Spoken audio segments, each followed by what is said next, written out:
September 19 புனித ஜனுவாரியுஸ். கிபி 3ஆம் நூற்றாண்டில் பெனவென்தோ நகரில் பிறந்த ஜனுவாரியுஸ் ஆண்டவரிடம் கொண்டிருந்த விசுவாசத்தினால் குருவாக விருப்பம் கொண்டு அருட்குருவானார். இறைபக்தியிலும் ஆளுமை திறனிலும் சிறந்து விளங்கிய அருட்தந்தை ஜனுவாரியுஸ் தன் 20வது வயதில் பெனவென்தோ நகரின் ஆயராக உயர்த்தப்பட்டு இறைப்பணிகளை அர்ப்பணிப்போடு செய்தார். கிபி 303ஆம் ஆண்டு பேரரசன் டயோக்ளியஸ் கிறிஸ்தவ மக்களுக்கு எதிராக அரசாணை பிறப்பிக்க அக்காலத்தில் வாழ்ந்த புனிதர்களான செபஸ்தியார், தார்சியுஸ், காஸ்மாஸ், தமியான், ஃபெலிக்ஸ் மற்றும் ஆக்னஸ் போன்ற புனிதர்கள் மறை சாட்சியாக கொல்லப்பட்டனர்.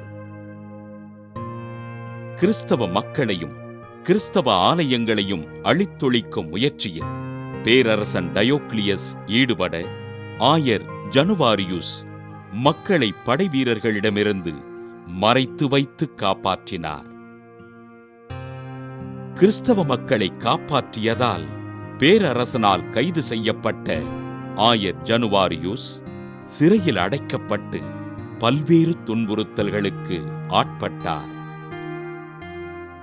பேரரசன் டயோக்ளியஸ் தான் வணங்கும் சிலைகளுக்கு பலியும் வணக்கமும் செலுத்துவதற்கு ஆயர் ஜனுவாரியுஸினை நிர்பந்திக்க இதனை கடுமையாக மறுத்த ஆயர் ஜனுவாரியுஸ் இயேசு கிறிஸ்து ஒருவரே உண்மையான கடவுள் என்று அறிக்கையிட்டார்.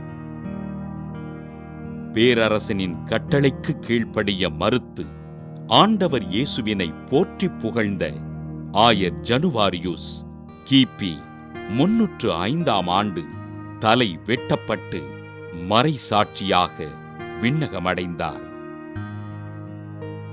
ஆயர் ஜனுவாரியுஸின் தலை வெட்டப்பட்ட போது அவரின் இரத்தத்தினை யூசேபியா என்ற பெண் குப்பியில் பிடிக்க அவரின் இரத்தமானது இன்றும் நேபிள்ஸ் நகர பேராலயத்தில் பாதுகாப்பாக வைக்கப்பட்டு இருக்கிறது.